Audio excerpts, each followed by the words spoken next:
आदित्यजी ठाकरे साहेबांचं येथे विभागाच्या वतीने स्वागत करण्यात येत आहे।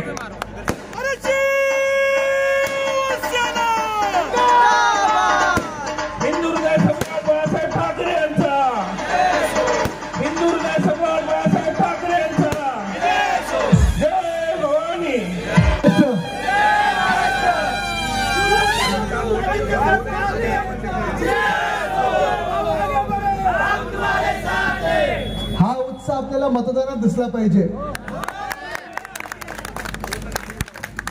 आता विक्रोळीत होतो मी, इथे गोवंडीत आल्यानंतर देखील जे आपण स्वागत केलं, माझं पूर्ण गल्लीत जे स्वागत होत होतं, काच माझी खालती होती, लोक येऊन भेटतायत, सांगतायत की आदित्यजी फिकर मत करो, हम आपके साथ है। हेच वातावरण मला संपूर्ण महाराष्ट्रात दिसत आहे।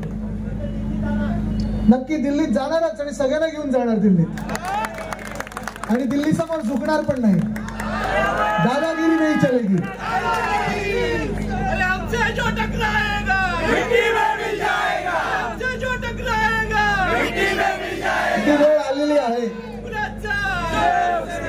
जे तुम्ही सांगताय की हमसे जो टकराएगा मिट्टी में मिल जाएगा, ती वेळ आलेली आहे। 2024 साठी आपण सगळेच थांबलो होतो। गेले 5 वर्ष आपण विचार करत होतो की आता निवडणूक कधी येणार, जे चुकलेलं आहे ते कधी बदलणार आपण। आणि त्यावेळी एक वेगळा नारा होता, एक ही भूल परत करणार ती भूल। कारण 2019ला आपण फसलो, आपण सगळेच फसलो, देश फसला। आणि काल परवाकडे पण मी सांगत होतो, इथे मागे बोलू नका सर, काल परवाकडे पण मी सांगत होतो 1 एप्रिलला आपण एप्रिल फुल डे साजरा करतो, सगळे हा मेसेज करतो, April fool April fool April fool. गेले 10 वर्ष आणि खास करून गेले 5 वर्ष केंद्र सरकार आपल्याला एप्रिल फुल नाही, अच्छे दिन अच्छे दिन अच्छे दिन सांगते, अच्छे दिन आएंगे अच्छे दिन आएंगे। आपल्याला वाटलं 2014 मध्ये येतील, 2015 मध्ये येतील, 16 17 18 19ला पुन्हा एकदा वाटलं आपल्याला की चला 5 वर्ष आपण अजून देऊ। आता 2014 वरनं 2019 नंतर आता 2024, 10 वर्ष झालेली आहेत। अच्छे दिन आलेत कोणाचे? जे जुमले आपण ऐकले होते 15 लाख प्रत्येकाच्या खात्यात येणार, ते आलेत कोणाच्या? डिझेल पेट्रोल किंमत काय झाली आहे, कमी झाली की वाढली आहे?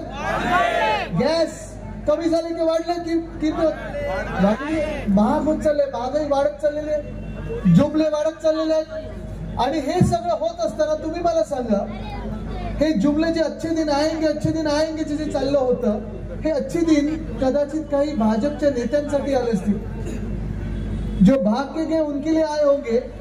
पण आपण जे जमिनीवर थांबलेलो आहोत, महाराष्ट्रासाठी थांबलेलो आहोत, देशभरात तुम्ही मला सांगा अच्छे दिन तर आलेच नाहीत, उलट बुरे दिन यायला लागलेत। कारण देशात आज मी तुम्हाला विचारतोय, इथे तरुण मुलं मुली किती आलेत, किती आलेत? जरा हात वरती करून सांगा, आप भी कितने, क्या उम्र है आपकी? 20 25। तुम्ही मला सांगा, शिक्षण झालं, सगळं झालं, जॉब्स मिळतात का कोणाला? नोकऱ्या जे आपल्याला प्रत्येक वर्षी 1.5-2 कोटी जॉब्स मिळणार होते, आहे नोकरी आपली घरावर आहे नाही आहे? आणि हाच प्रॉब्लेम झालेला आहे देशभरात। संजय भाऊ, कालचा रिपोर्ट आहे, काल सांगितलेलं आहे की तुम्ही IIT मधून शिका, IIM मधून शिका, कॉलेजमध्ये शिका किंवा नका शिकू, नोकरी आपल्या देशात नाहीच, नोकऱ्या मिळतच नाहीये। म्हणजे तरुणांना तुम्ही खोटी स्वप्न दाखवली, गाजर दिलं, आणि हे सगळं करून तुम्ही जी बेईमानी करताय, ती सगळी बेईमानी तुम्ही आमच्या देशासोबत करत आहात, आमच्या तरुणांसोबत करत आहात। कारण 10 वर्षानंतर देखील ज्या तरुणांनी तुम्हाला मतदान केलं होतं, आमचं वय वाढत गेलेलं आहे, गॅस डिझेल पेट्रोल GDP वाढत तो चाललेला आहे, पण अजूनही आमच्या घरात चूल पेटत नाही। ही मुसीबत, ही तकलीफ, ही जी काही हा जो काही प्रॉब्लेम आहे तो आपण सहसा कुठेही जगभरात पाहत नाही, तो आपल्या देशात पाहतोय की तरुण पिढी वाढत चालली पण जॉब्स मिळत नाही। आणि म्हणून आज जे तुम्ही माझं स्वागत केलं त्या गल्लीतून इथे येत असताना, इथे खास करून चालत असताना मी नम्रपणे आपल्या सगळ्यांचा आशीर्वाद घेत होतो। वरती बघायला मला स्कोपच नव्हता, कारण एवढा तुम्ही फुलांचा वर्षाव करत होता, पण हाच फुलांचा वर्षाव, ही फुलं तर बदलली पाहिजेत। कमल का फुल तर नकोच आपल्याला, एप्रिल फुल पण नको आपल्याला, पण ही जी फुलं टाकलीत ना तुम्ही, त्या दिवशी EVMच्या बटनावर जाऊन मशालाचं चिन्ह जे आहे ते दाबून अशी मतांचा वर्षाव तुम्ही संजय भाऊंवर केला पाहिजे। गद्दारांचं तर तुम्ही काही लक्षात घेऊच नका, कारण जे गद्दार 40 गद्दार मिंदेंसोबत गेले आणि जे खासदार त्यांच्यासोबत गेले, आता तुम्ही बघता त्यांचे हाल काय चालले. आपल्या वेळी हिंमत नव्हती कधी भाजपची असं सांगायला आपल्याला की तुम्ही हा उमेदवार बदला की तो उमेदवार बदला. काल त्याने आदेश दिले मेंदी गटाला 5 उमेदवार तुमचे खासदारकीचे बदला.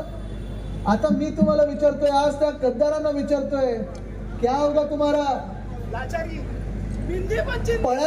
पळाले त्यांच्या सोबत, तुम्ही सुरतेला पळालात, गुवाहाटीला पळालात, गोव्यात जाऊन टेबलावर नाचलात. जे काय होतं तुमचं फिक्स टर्म एम्प्लॉयमेंट सारखं 2 वर्षासाठी होतं. आता पुढे काय स्वप्न आहेत की नाही तुमची, करिअर आहे की नाही, काहीच मिळणार नाही त्यांच्या हातात. गाजर देणार, चला घरी जा सांगणार.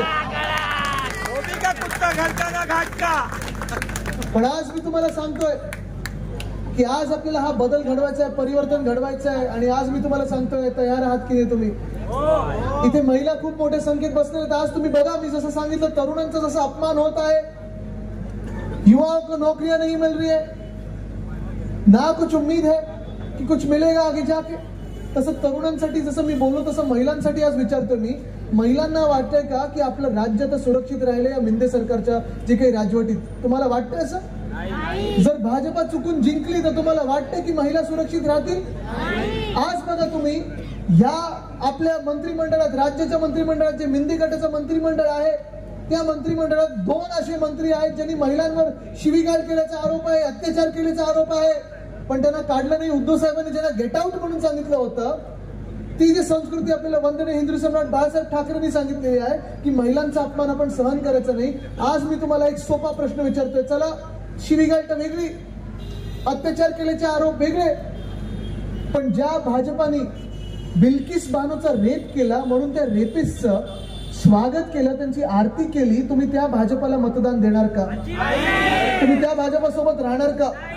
शिवसेनेची भूमिका स्पष्ट आहे, साफ आहे. आणि आज पण मी त्यांना सांगतोय, दिल्लीने ऐकावं म्हणून मी हिंदीत पण बोलीन की बिल्किस बानोचा धर्म काही असेल, जात काही असेल, किसी भी धर्म की हो, किसी भी जात की हो, लेकिन जो अत्याचार करेगा उसको फांसी के फंदे ही चढ़ना पड़ेगा. ही आपली भूमिका आहे.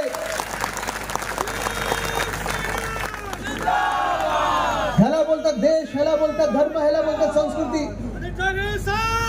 पण आज आपण पाहतो या देशामध्ये ना महिला सुरक्षित आहेत, ना तरुणांना जॉब मिळत आहेत, ना शेतकऱ्यांना काही आश्वासनं जी मिळाली ती पूर्ण होत आहेत. आज मी तुम्हाला विचारतोय, आपला देश नक्की चाललाय तरी कुठे? आणि म्हणून मला माहिती आहे तुम्हाला जायचं आहे, तुम्हाला आता वेळ होत चाललेली आहे, 10 वाजायला आले. आमच्यावर पण आचारसंहितेचं बंधन आहे, मी जास्ती वेळ घेणार नाही. पुन्हा इथं आपली प्रचार सभा होणारच आहे. पण आज हा प्रश्न आलेला आहे की आपण दिल्लीच्या दादागिरी समोर झुकणार का? आज जे महाराष्ट्र द्रोही किंवा महाराष्ट्र विरोधी भाजपा आहे त्यांना तुम्ही मतदान करणार का?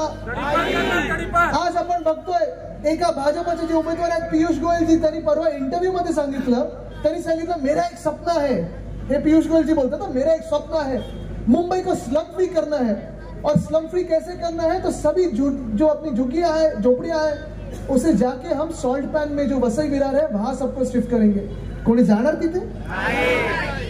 जायला तयार आहे? आपलं शिवसेनेचं धोरण आहे ते स्पष्ट आहे. जे आपली झोपडपट्टी पुनर्वसन योजना आहे त्याचं धोरण हेच आहे की ज्याची झोपडी जिथे असेल तिथेच आपण त्याला घर देणार. हे शिवसेना म्हणून मी तुम्हाला आज सांगत आहे.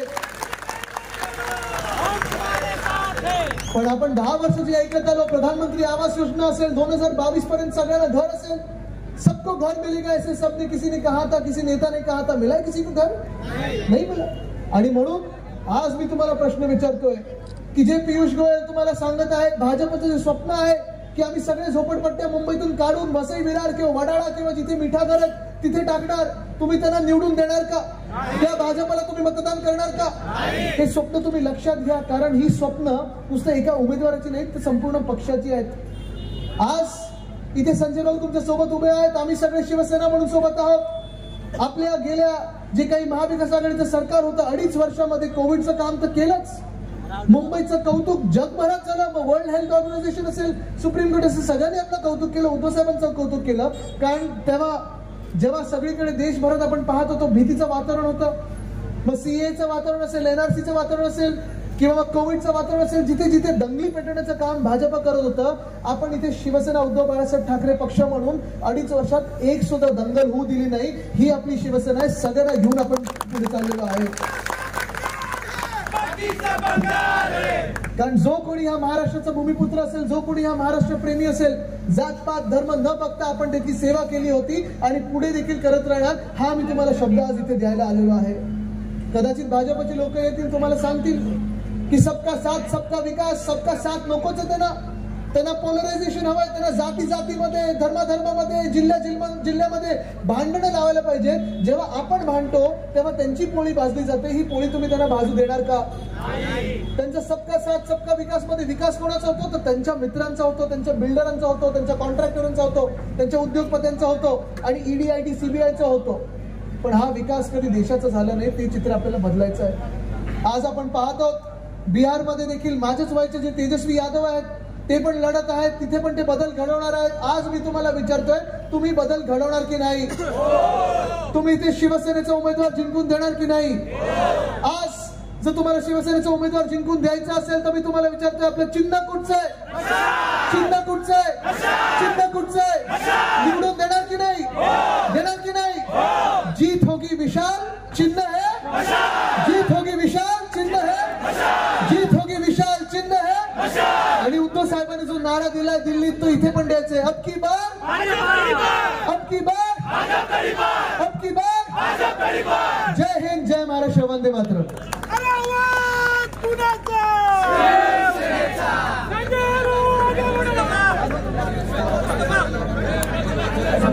आपण सर्वजण आलात. मी सर्व विभाग प्रमुख आणि विशेषतः आमचे दत्ता दळवीजींचं नाव घ्यायचं माझ्याकडे राहिलं. दत्ता दळवीजी आणि आम्हा तमाम सर्वांच्या वतीने मैं अपने निमित्ताने आभार मानता हूँ। आप सब लोग के पाक रोजा के महीने, रमजान के महीने, फिर भी आप लोग यहाँ पे आए। अभी मगरिब की नमाज भी होनी बाकी है। आप सबका आदरणीय आदित्य जी की ओर से हम शुक्रिया अदा करता हूँ, आदरणीय संजय जी की ओर से, सभी कार्यकर्ताओं की ओर से शुक्रिया अदा करते हुए फिर एक बार इसी तरह से बैठकें होगी। आज प्रचार होगा। आज ये शाखा की भेंट है और आज आपने देखा होगा कि आदित्य जी आ रहे, तो शाखा के भेंट में तो अभी यहाँ है, इसका मतलब है अभी तो ये झांकी है, असली पिक्चर। धन्यवाद।